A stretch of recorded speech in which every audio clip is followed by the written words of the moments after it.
They call me Squirrel. What's going on, Squirrel Squad? It is your boy, the Squirrel, and I am back.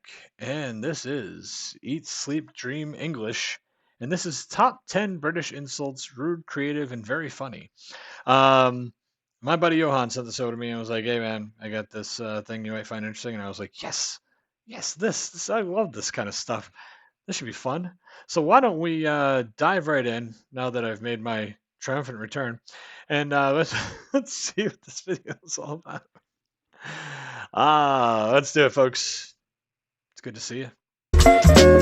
Number 10, no oil painting. No oil painting. This is a great way to say that someone is ugly, okay? Because oil paintings, they're quite beautiful, right? But if you're saying someone is not an oil painting, then they're not beautiful. So they must be ugly. You'll see me writing a lot. I'm going to write these down because I'm going to start incorporating the ones I need to incorporate into my daily, insults. Basically just Chatio and Joey Edibles. Look, mate, let's be honest. Your ex was nice, but she was not oil painting, was she? Ow! That stings. That hurts. But there's more. One of my favourites. To have a face like a bulldog chewing a wasp. To have a face like a bulldog chewing a wasp. Again, this means that someone is ugly, right? Imagine a bulldog trying to chew a wasp. It's not very beautiful, right? Don't get me wrong, right? You're a good looking guy, but in the morning, sometimes your face does look like a bulldog chewing a wasp. Just saying. Now, if you said that to someone, they'd be pretty insulted, okay? It's not terribly rude. You're not using any swear words, but it's a very creative way to say that someone is ugly. Now, there are variations of this. You could say you have a face like the back end of a bus. That's another nice one. You have a face like the back end of a bus. You don't. I'm not saying that you do. You're beautiful. Don't get me wrong. But you can say it to someone else. Another variation is you have a face like a slapped ass.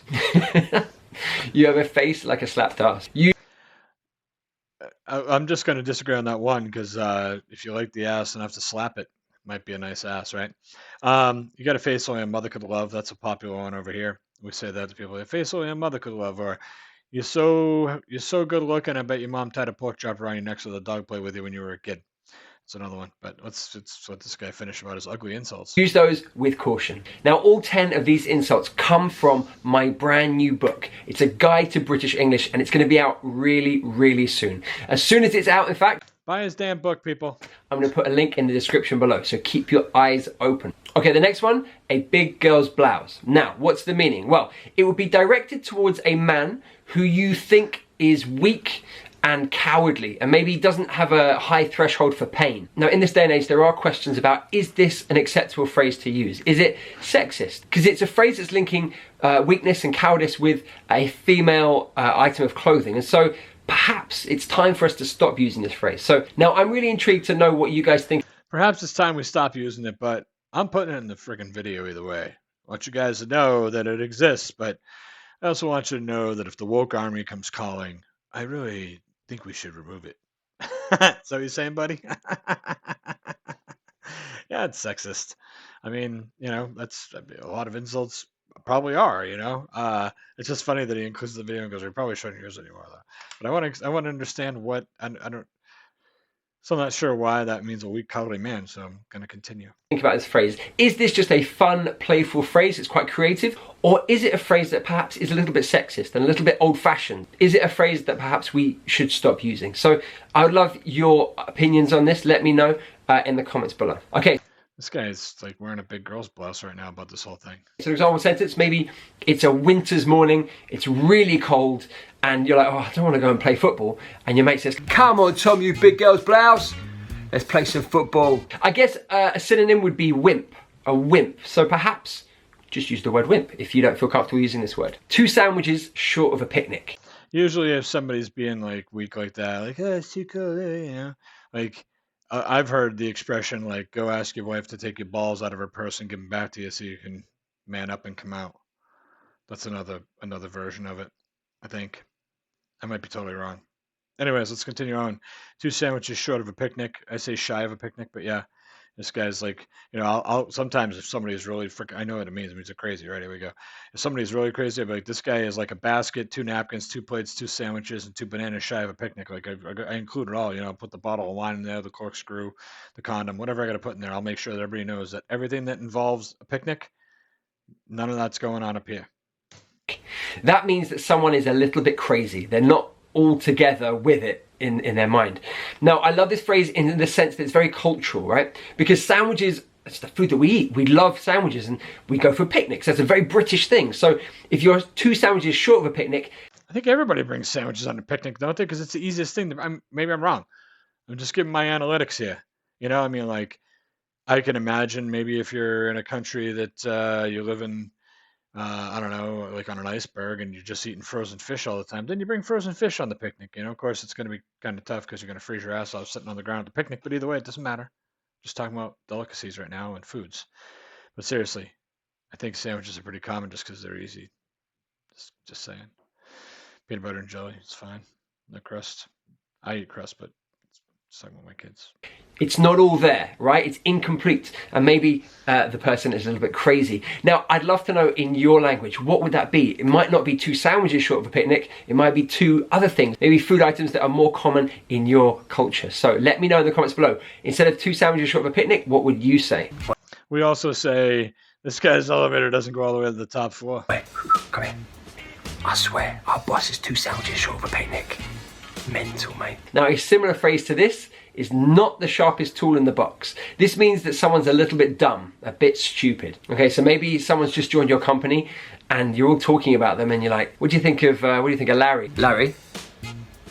He's not the sharpest tool in the box, is he? Kind of mean. Oh, Larry's sharp as a marble.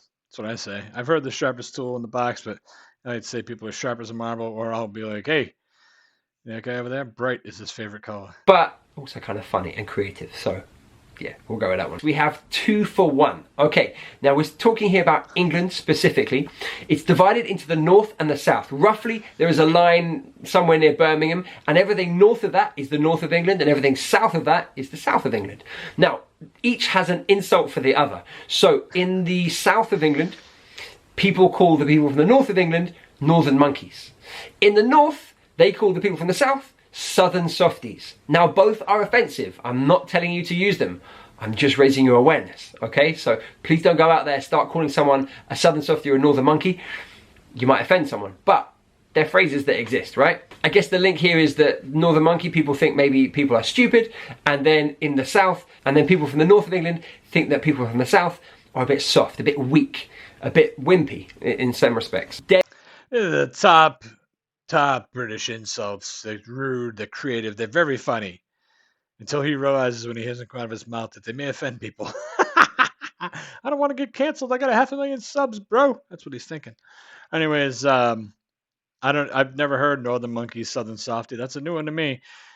Somebody tell me, please, how offensive are those? I mean, is he overplaying the offensiveness, or are those actually really offensive? I have no idea where they came from, what they mean. Obviously, just slang terms, derogatory against people from the north, from the people in the south, the people in the south, from the people in the north. But he was putting up the defensive blockers again, so I can't tell. Dead from the neck up. Dead from the neck up. I think you can imagine what this means. Stupid. I say this to my kids. I use the old Archie Bunker term. You're a meathead. Nothing but meat from the neck up. It's the same exact meaning.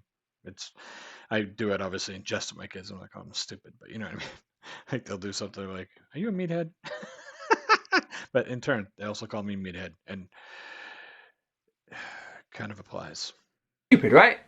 Dead from the neck up. So your brain, there's nothing there. There's not nothing going on. Mate, I swear, that guy in the canteen, dead from the neck up. Honestly, nothing. Nothing. Dull as dishwater, or dull as ditchwater, depending on what you say. I usually say dishwater. Basically, it means really boring. If someone's really boring, you say, wow, he is dull as dishwater. Like, he is so boring. Hey, mate, what do you think about Kate's new boyfriend? Yeah. He's dull as dishwater, mate. Oh, but it's so boring. I've heard of dull as ditchwater, not dishwater, but ditchwater. Like you said, both. Yeah, I don't know. I don't know if we have one like similar to this. Just yeah, I would just say like geez, if I had to hang out with that guy any longer, yeah, I might just be better off watching paint dry. Oh boy, I'm going too far into this, ain't I? She stole his dishwater. What can I say? Oh my god. Yeah, what? Yeah, coming. We're just, yeah. Oh, get back. Coming. Mad as a box of frogs. Mad as a box of frogs. You can imagine a box with lots of frogs in. They're going everywhere. They're jumping everywhere. They're kind of crazy. That's kind of what it means, right? Mad as a box of frogs. My old art teacher was mad as a box of frogs. You lot, all of you, you're as mad as a box of frogs. I have had it with you lot. Unbelievable. Now, what would that be in your language? Let me know. In my language, it's easy. It's like herding cats. That's what we say. Like if there's craziness going on, or someone's crazy, or a bunch of people are crazy together, instead of saying that's mad as a box of frogs, we say that's crazy. Like it's like herding cats, like trying to herd cats together. That's the expression that I think of when I hear that. You know, is it mad as a different animal? You tell me. This is to insult a place. You would say it's the armpit of somewhere. So, for example, I might say Norwich is the armpit of England. Actually, Birmingham is the armpit of England, but anyway. Like, it's the worst part of England. It's, if you think about an armpit under here, it's pretty gross, isn't it? Like, it's the part that you look at the least, you want to think about the least, you smells bad. You get the idea, right? So Norwich is the armpit of England. Now, I'm not saying that for real. Yeah, he is saying that actually. Norwich is a lovely place. Please go and visit there. No, go and visit. But it's an example, okay? Norwich is the armpit of England. I've said that. I think we've all used that term at some point, you know, like, oh yeah, that's the armpit of the United States, that state, or that's the armpit of this state, talking about a town. We've all used it, but I got a friend of mine. Every time someone says, "Oh yeah, well, you don't want to go down that," like even people will talk about just like regions of an area. So like we were in Sarasota one time, Sarasota, Florida, a pretty well-known city down in the state of Florida. Good little money floating around down there. I used to live down. I lived on the outside of the city, though, way out in the suburb area where you could afford it. But I worked in the area, and somebody was like asking, they wanted to go to some place, this bar, and I was like, where's that at? And he's like, oh, it's up 41 by the airport. And I was like, oh, it's like the armpit of Sarasota. I'm not going up to that area. And bad shit happens up in that area, you know. If there's ever anything bad happening in Sarasota, Florida, that's where it happens in that strip, mostly, you know. And I got a buddy always chiming in every time someone says that, and I knew he'd say it because he was right there. And he's like, no, no, no, no, no. Down on such and such road, that's the armpit. He's like, the part you're talking about, that's the unwashed crotch. That's what that is. I always had to one up everybody with the armpit to the unwashed crotch. I don't know. You could use it for anything though, right? You could say the United States is the armpit of the world. Whoa! Easy. What's wrong with this guy? I like this guy until right about now. It's good. It's just an example. It's not my opinion, okay? So you could have lots of creative ways to play with that, right? So the armpit of somewhere. So it could be a city, could be an area, could be a country, could be the world, whatever it might be. The armpit of something. 10 fantastically creative ways to insult someone. Now, please, be careful with these phrases. Don't go around being offensive. Use them with people who would understand and not get offended by you, okay? Now, please go out and insult. All right, guys, this guy's really, really worried that someone's going to cancel his ass. You can tell. 10 funny and creative. I beg to differ. A lot of them are funny and stuff, but creative. If you're using the same things that everyone else is using, that doesn't make it creative. You want to be creative. You make something up like my buddy. You know, it's the armpit. No, it's the unwashed crotch. That's creative. He created that himself. You see, that's right. It's the only example I got, but I'm just saying. I get where he's coming from, though. It was fun. It was a fun little video. I'm glad I got to watch it. I enjoy these kind of things. It's fun. I can poke fun. You can take the piss out of me all day long. I think that funny banter and insults back and forth are great, fun gameplay with everybody, and I'm really over everyone being offended by everything. I'm over that, so sorry, but you know, you only get canceled if you want to get canceled, pal. Talking to the guy who made the video, you know, you don't get canceled if you just keep doing what you're doing. You know what I mean? Tom McDonald's a great great example of that. He's a rapper that I react to over on the music channel, and everybody's getting canceled, and it was like, oh, cancel this guy, cancel that guy. He made a joke, or I saw a tweet from 29 years ago, and he had the word damn in it, so I'm canceling him. But Tom's like, yeah, go ahead and cancel me. I don't care. I can't be canceled. I'm just gonna keep doing what I'm doing, and it's true. That's what happens. See, so don't worry, man. If they start canceling you over this, just make another same video with 10 more insults. I guess I don't know. Anyways, it's good to be back. It's good to see you guys. I hope you're well. I hope you're well. I want to say thank you to Steven, who in my 9-day absence did reach out to me and asked me if everything was okay, and I appreciated that. So thank you, Steven, and thank you all. Appreciate you guys being here. Be good, all right? Catch you soon. Kind of reworked some things around here, and still got a lot of stuff to do, but progress. Things are moving parts like a Rubik's cube. Squirrel Hot.